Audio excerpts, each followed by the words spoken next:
எங்கள் தலைவர் தளபதி அவர்கள் குரல் எழுப்பினார், மும்மொழி கொள்கையை நாங்கள் ஏற்றுக்கொள்ள மாட்டோம்னு. ஒன்னே கேரளா வந்தானா, ஆந்திரா வந்தாங்களா, கர்நாடகா வந்துதா, பஞ்சாப் வந்துச்சா? ஏன்? அவர்கள் தாய்மொழி முக்கியம். ஒன்று சொல்ல, ஒரே ஒரு கருத்தை சொல்கிறேன். நான் இந்திக்கு எதிரானவில்லை. ஆக்சுவலாக இந்திக்கு ஒருத்தர் கேட்டார், ஐயா நான் தமிழ்நாடு, என் தாய்மொழி இந்தி. நான் ஆந்திரா, என் தாய்மொழி தெலுங்கு. நான் கேரளா, என் தாய்மொழி மலையாளம். ஐயா நீ இந்தி சொல்கிறீங்களே, அந்த எந்த மாநிலத்துடைய தாய்மொழி? உண்மையான தாய்மொழி பார்த்தீங்கன்னா பீகாரில் உண்மையான மொழி போஜ்புரி. போஜ்புரி தான் உண்மையான ஆக்கப்பூர்வமான இந்தி.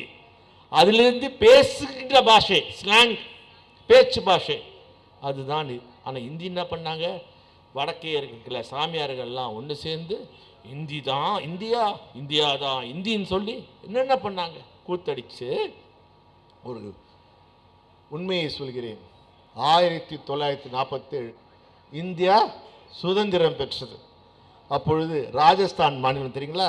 நல்லா தெரியும். நம்ம கடன் வாங்க எங்கே போகிறோம்? மார்வாடிக்கிட்டு தான் போவோம் இல்லையா? அந்த மாநிலத்திலே மார்வாடி மொழி அவர்கள் தாய்மொழி. எவ்வளோ சதவீதம் பேர் பேசினா தெரியுங்களா?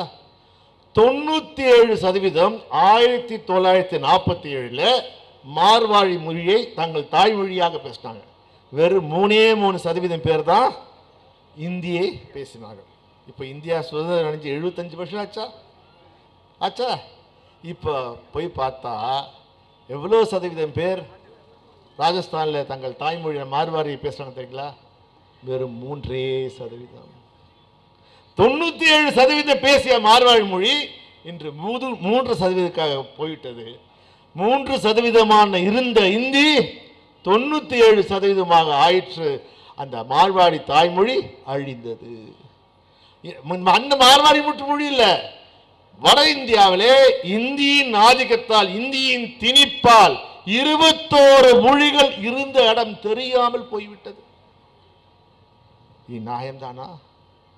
இது சரிதானா? ஒரு தாய்மொழியை அழிப்பது ஒரு தாயை கொலை செய்வதற்கு அர்த்தமா இல்லையா?